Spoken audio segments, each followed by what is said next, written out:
হঠাৎ করেই পদযাত্রা কেন মার্চ টু গোপালগঞ্জ হলো? আলাদাভাবে কেন এটাকে চিত্রিত করলো তরুণ নেতারা তাদের কর্মসূচিতে? হঠাৎ করে কিন্তু আগের দিন ঘোষণা, তারা দেশব্যাপী তাদের পদযাত্রা চলছিল।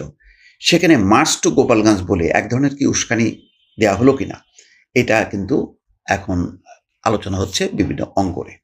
সোশ্যাল মিডিয়াতে একটা আলোচনা চলছিল যে গোপালগঞ্জে বঙ্গবন্ধুর যে স্মৃতিসৌধ বা মাজার সেটা উড়িয়ে দেওয়া হবে বুলডোজার দিয়ে, এবং সেই কাজটা করবেন এই তরুণ নেতারা। তারা ঘোষণা দেননি, কিন্তু তারা এমন একটা কাজ করবে, এবং তাদের যারা সমর্থক দেশে বা বিদেশে আছে তারা কিন্তু এই কথাটা বারবার বলছিল। ফলে এমনিতেই যেহেতু শেখ হাসিনার একটা ঘাঁটি গোপালগঞ্জ, সুতরাং তারা তাদের আক্রমণ বা তাদের ক্ষোভ মানে দুঃখ সব কিছু টার্গেট ছিল এই তরুণ নেতারা, যেটা বিএনপি বা জামাত না। সেখানে এই ধরনের রোড টু গোপালগঞ্জ কেন করা হলো? এটা না করে যদি সাধারণভাবে পদযাত্রা যদি তাদের থাকতো সারা দেশে যেমনভাবে করছে, তাহলে কি এমন এক আক্রমণ হতো না বা এমন পরিস্থিতি হতো না? আমার ধারণা হয়তো তার মাত্রাটা কম থাকতো, কিন্তু তারা আক্রান্ত হতেনি আজ হোক কাল হোক। কারণ যদি গোপালগঞ্জের মানুষকে যদি তারা উদ্বুদ্ধ করতে পারতো বা সেইভাবে যদি শক্ত ভিত্তি তৈরি করতে পারতো, অথবা এমন হতো যে গোপালগঞ্জে একচিটি অবস্থা না আওয়ামী লীগের নেতা কর্মী তো শুধু না, তার পেছনে আছে গোপালগঞ্জের মানুষ, যেই মানুষরা শেখ হাসিনাকে ধারণ করে, মনে করে যে শেখ হাসিনার কারণেই গোপালগঞ্জ একটা বিশেষভাবে বাংলাদেশের অন্যতম একটা জেলা, এবং তারা গর্বিত যে তারা একটা ব্রাহ্মণ শ্রেণীতে উন্নীত হয়েছে শেখ হাসিনার কারণে। ফলে শেখ হাসিনার কারণে নেতৃত্বে বা তার প্রতি তাদের যে আসক্তি, সেই কারণে এটা বলা যাবে না যে এটা শুধু আওয়ামী লীগ, শুধু ছাত্রলীগ না, এখানে গোপালগঞ্জের আপামর জনতা আওয়ামী লীগের পেছনে আছে। এইটা বাস্তবতা। এই বাস্তবতাটা যদি তারা ভিন্ন কিছু করতে পারতো, অর্থাৎ গোপালগঞ্জে যদি একটা শক্তি তারা আলাদা তৈরি করতে পারত, তাহলে কিন্তু তারা এই কর্মসূচি নিতে পারত। তাহলে বোঝা যাচ্ছে যে এই কর্মসূচি তারা নেয়ার ক্ষেত্রে তাদের একটা অপরিপক্কতা বা রাজনৈতিক অদূরদর্শিতা ছিল, বা এটাই হচ্ছে অন্যতম দায়ী, এই অদূরদর্শিতা, এবং তার ফলে তারা সেখানে একটা মার খেলো। এটা কিন্তু মানতেই হবে যে গোপালগঞ্জে তাদের কর্মসূচি সফল হয়নি, এটা ব্যর্থ হয়েছে। শুধু ব্যর্থ হয়নি, গোপালগঞ্জ থেকে তাদের যাত্রা করার কথা মাদারীপুর, তারপর শরীয়তপুর, এই টোটাল বেলটাই কিন্তু আওয়ামী লীগের বেল। ফলে এই জায়গায় আমি যাব কি যাব না সেটা নির্ভর করবে আমার সঙ্গে জনগণ আছে কিনা। যদি জনগণ না থাকে, তাহলে ওই বিক্ষুব্ধ জনগণ কিন্তু আমারকে যদি প্রতিরোধ করে, তাহলে আমার কিছু করার থাকবে না।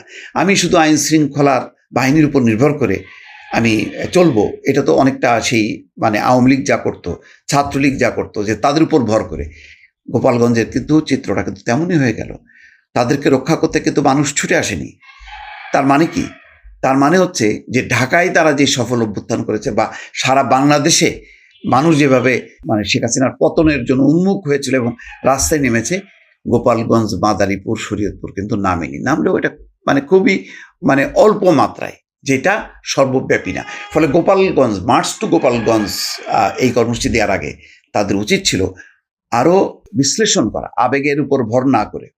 তাদের উচিত ছিল যে ওই জায়গায় গেলে কি কি পরিস্থিতি হইতে পারে, ওই জায়গার মানুষ কি আমার সাথে আছে কি নেই, যদি না থাকে তাহলে আস্তে আস্তে তাদের অপেক্ষা করা দরকার ছিল। এমন তো না যে গোপালগঞ্জ, মাদারীপুর, শরীয়তপুর বাদ দিয়ে তারা যদি একটা পদযাত্রা যেটা করছিল, এবং এটা খুব সফলভাবেই সংগঠিত হচ্ছিল, শত শত মানুষ, কোথাও কোথাও হাজার হাজার মানুষ তাদের এই সব কর্মসূচিতে অংশ নিয়েছে, তো কি এমন ক্ষতি হতো? কিন্তু এখন যে ক্ষতিটা হয়ে গেল, এই ক্ষতিটা তো অপূরণীয়।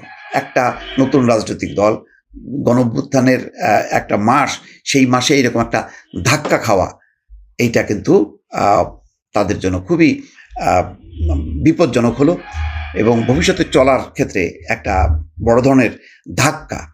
এই ধাক্কাটা, গোপালগঞ্জের এই ধাক্কাটা কাটাতে গেলে তাদের যথেষ্ট পরিমাণ পরিপক্কতা। এখন বোঝা গেল যে টোটাল এনসিপিটা একটা তারুণ্যের ভরা তারুণ্যে ভরা, তাদের উদ্দীপনা আছে, উদ্যম আছে, কিন্তু আবার অপরিপক্কতাও আছে। রাজনীতি করতে গেলে রাজনীতির মাঠে সেই পরিপক্কতাটা থাকতে হবে, সেই পরিপক্কতাটা নাই। কি বলতে হবে, কি স্ট্র্যাটেজি আমার, কি লক্ষ্য, সেই অনুযায়ী আমাকে বলতে হবে। আমি একসঙ্গে যেভাবে আমি মানে অল আউট মানে খেলছিলাম, সেটা কিন্তু বিপজ্জনক।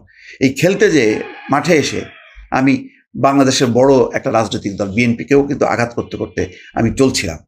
ফলে অনেকটাই কিন্তু কোণঠাসা। এনসিপির বিপদের দিনে গোপালগঞ্জে নিশ্চয়ই বিএনপি ছিল বা জামাত ছিল, অন্য শক্তি ছিল। আমি জামাতের কথা বাদ দিলাম, জামাত হয়তো তাদের সহযোগী, কিন্তু বিএনপি তো ঝাঁপাই পড়লো না। বিএনপি ঝাঁপাই পড়লে তারা রক্ষা পেত কিনা জানি না, কিন্তু অন্তত একটা স্রোত তো হতো। কিন্তু দেখা গেল যে এমনই একটা অবস্থা ছিল শেষে, যে হাসনাতদের পাশে বা নাহিদদের পাশে শুধুই ছিল আইন শৃঙ্খলা রক্ষাকারী বাহিনীর সদস্যরা, আর সামান্য অল্প কিছু। এখন আম ছাড়া তো দুটোই গেল। ফলে রাজনীতি করতে গেলে পরিপক্কতাটা দরকার। এটাও কিন্তু মানে এনসিপিকে সামনে মনে রাখতে হবে। দর্শক ভালো থাকবেন, আল্লাহ হাফেজ।